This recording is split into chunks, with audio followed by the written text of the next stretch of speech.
जी, अस्सलाम वालेकुम। तो इस वीडियो के अंदर मैं आपके सामने एक और केस स्टडी लेकर आया हूँ।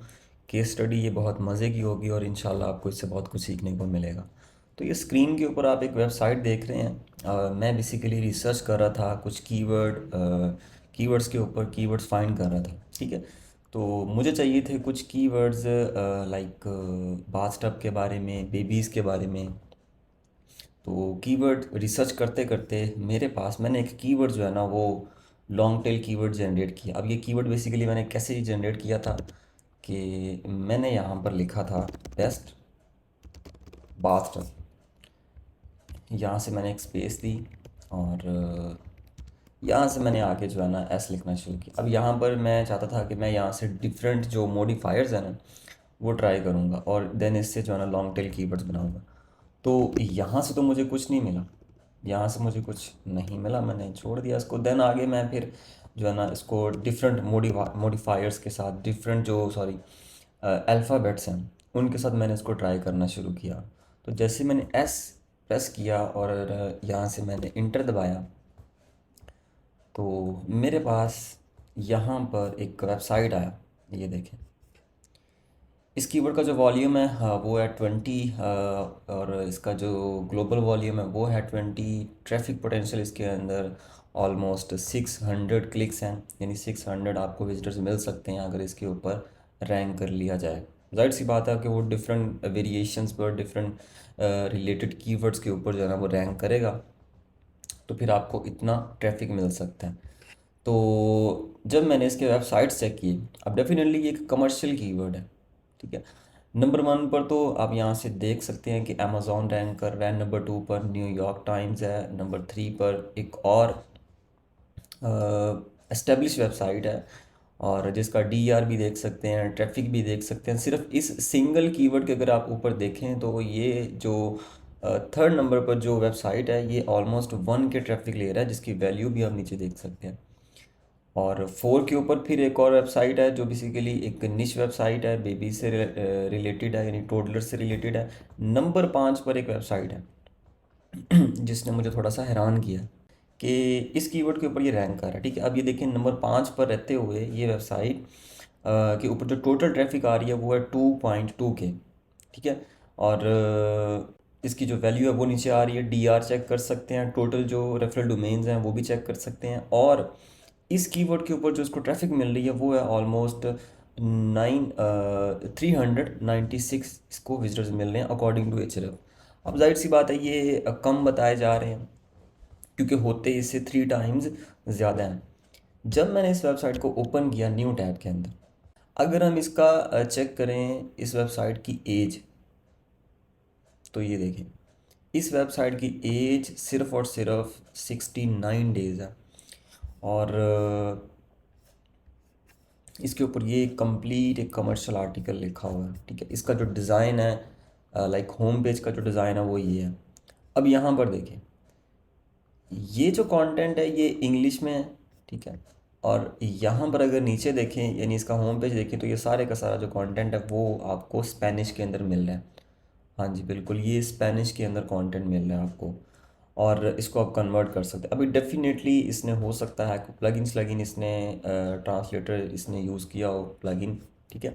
अच्छा, सबसे पहले चेक करते हैं यहाँ से इसके ऊपर टोटल आर्टिकल्स।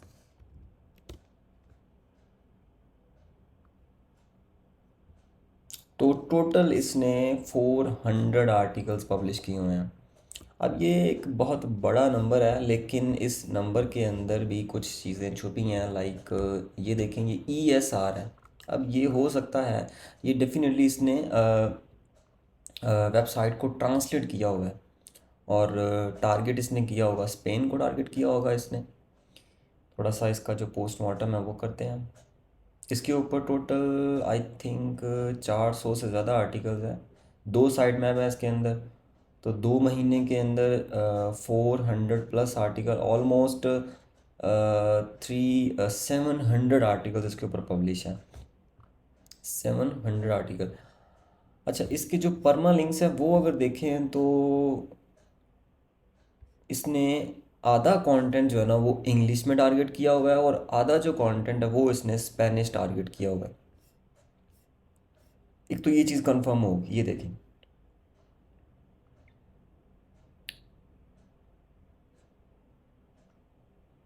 और यहाँ से कुछ कीवर्ड्स आपको स्पेनिश के अंदर मिलते हैं, ये देखें, ये वाला। ये चीज़ कंफर्म हो रही है कि इसने कुछ जो है ना वो स्पेनिश को टारगेट किया है कीवर्ड्स को, और कुछ इसने इंग्लिश टारगेट किया हुआ है। ये देखें, अब ये कीवर्ड एक और है, ये वाला। ठीक है। अच्छा, ये चीज़ कंफर्म होगी कि दो लैंग्वेजेस को ये बंदा टारगेट कर रहा है, जो कि अपने आप में एक बहुत बड़ी मार्केट है। और टोटल इसने 700 आर्टिकल्स पब्लिश किए हुए हैं। इसके इंपॉर्टेंट जो पेजेस हैं वो चेक कर लें, तो ये बंदा यहाँ से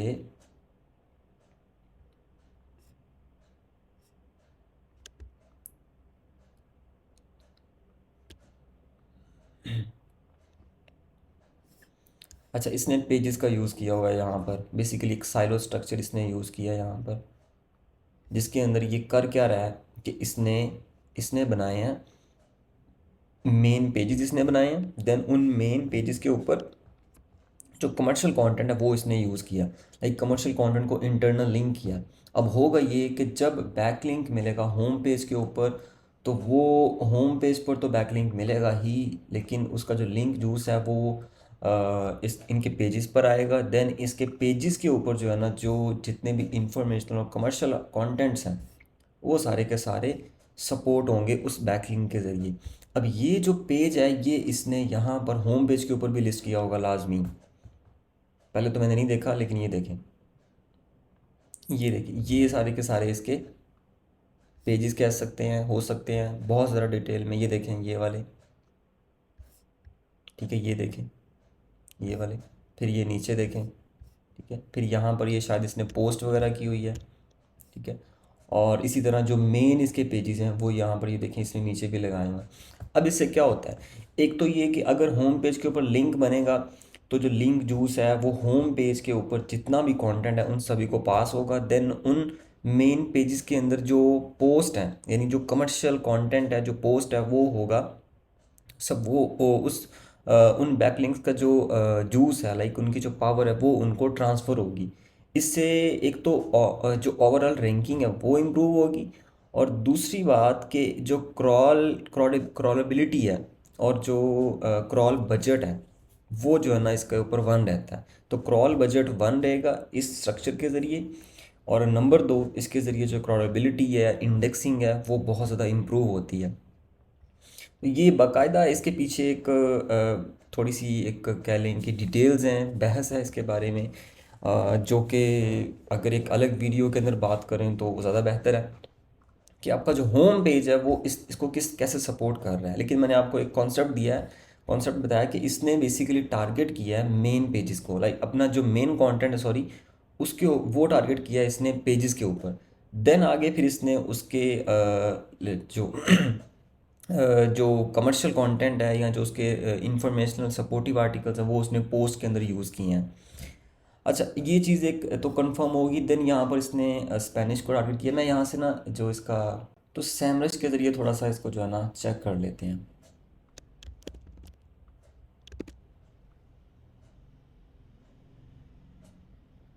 अच्छा, वर्ल्ड वाइड यूएसए नंबर 2 पे, यूएसए और यूके है। जाहिर सी बात है, इंग्लिश कंटेंट नंबर 1 है। इंग्लिश लैंग्वेज जो है ना वो इंटरनेशनली फिर रिकॉग्नाइज्ड है, तो इसलिए इस वक्त यूएसए से ही ज़्यादा जो है ना वो इसको ट्रैफिक मिल रही है। ऑलमोस्ट 43% जो ट्रैफिक शेयर है वो यूएसए से है। ऑलमोस्ट 2500 जो कीवर्ड्स हैं वो यूएसए में रैंक कर रहे हैं, और नंबर 2 पर फिर जो है ना वो यूके। अब ये यूके क्यों है, आपने इसके साइड मैप के अंदर चेक किया होगा, ये देखें यहाँ से .co.uk। अगर ये चीज़ यहाँ से देखें तो चेक कर, आप देखेंगे कि यहाँ से इसने यूके के जो मेन, यानी कि जो main page, basically UK market को भी ये कह सकते हैं टारगेट किया हुआ है। अच्छा, अब जो मैं चीज़ ये बताना चाह रहा हूँ कि ये इसका मेन पेज है, ठीक है। मेन पेज के ऊपर जितना कमर्शियल कंटेंट है इसका, वो इसने अलग से, अब ये जो कंटेंट है ये इसने पोस्ट में लिखा होगा, ठीक है। अगर आप यहाँ से इसको ओपन करके देखें तो ये देखें, अब ये जो है ना ये लाजमी ये पोस्ट होगी इसकी, ठीक है।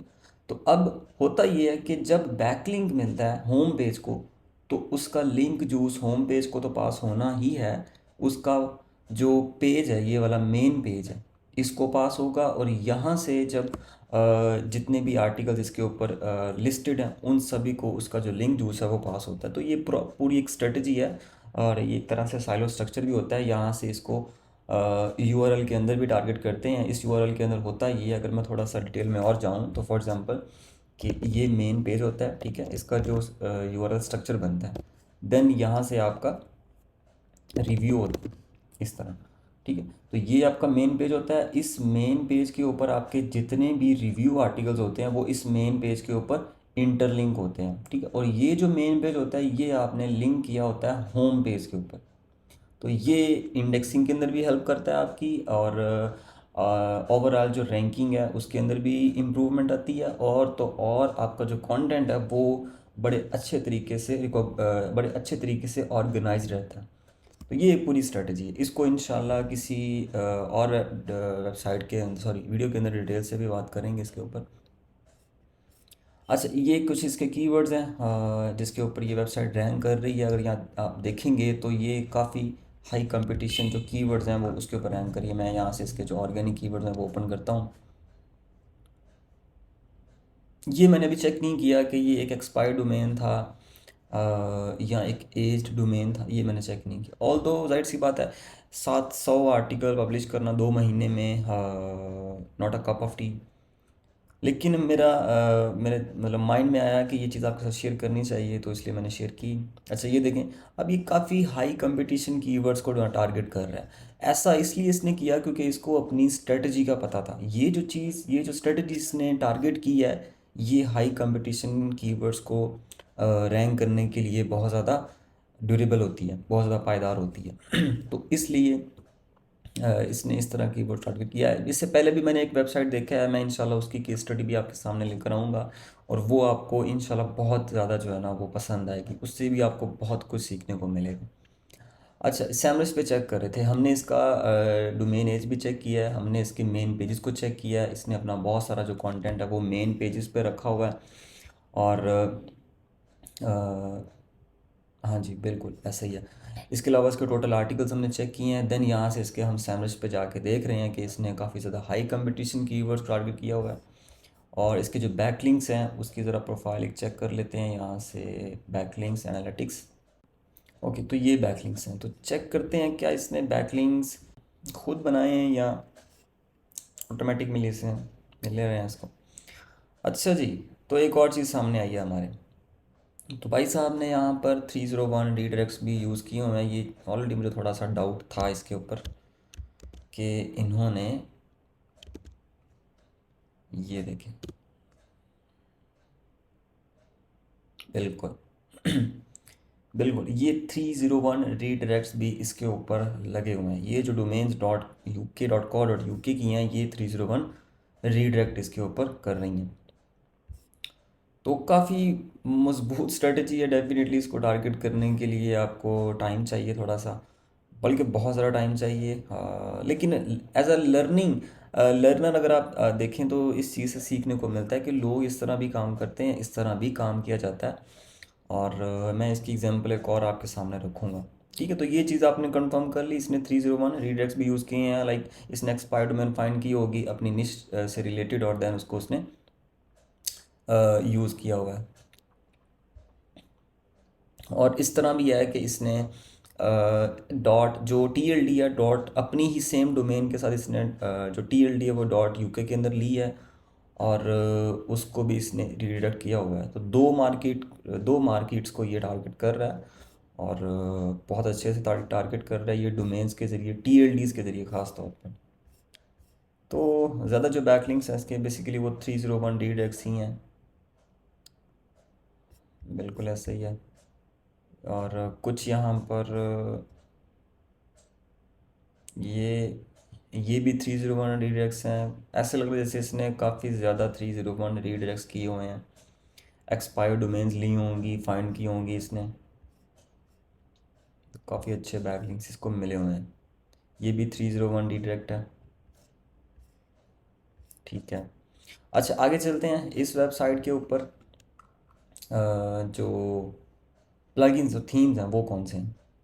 तो इसके ऊपर बेसिकली इसका जितना भी डिज़ाइन है वो टोटल कस्टमाइज्ड है, और यहाँ पर एलिमेंटोर का यूज़ किया हुआ है इसने।